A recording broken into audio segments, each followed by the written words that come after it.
Saya teringat pernah tanya ke jenengan ini masalah tadi, masalah ketenangan sunyian.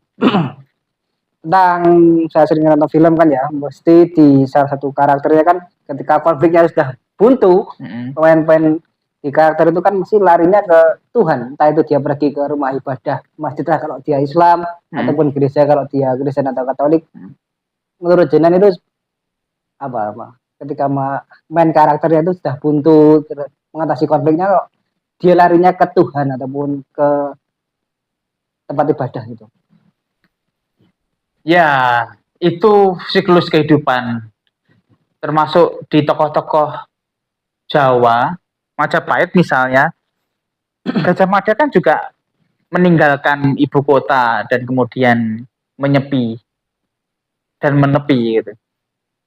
Merahasiakan identitas dia yang sebenarnya, menjadi rakyat biasa. Ada yang bilang jadi petani, terus kemudian ke hutan menyepi. Yang disebutnya akhirnya muksa itu kan, karena nggak ada yang tahu di mana makamnya. Ya, terlepas itu menjadi udara ataupun mati dikubur dalam tanah kan, intinya dia menyepi. Sehingga orang tuh nggak ada yang tahu sosok Gajah Mada yang pejabat besar yang kekuasaannya melebihi Indonesia kan, Majapahit itu.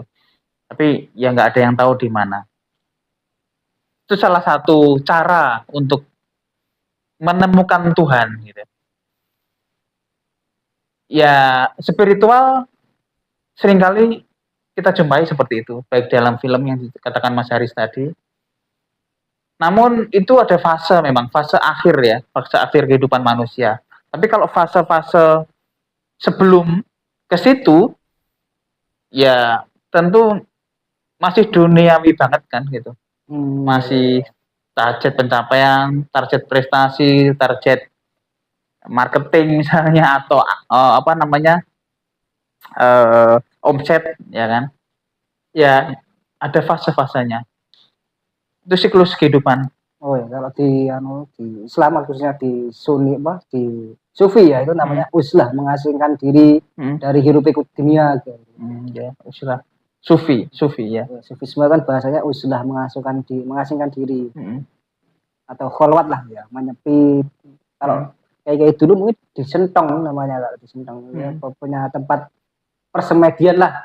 Ya seperti Kanjeng Nabi kan di Gua Hira kan juga mengasingkan diri dari hiruk pikuk dunia, disambil beliau menunggu wahyu dari Allah.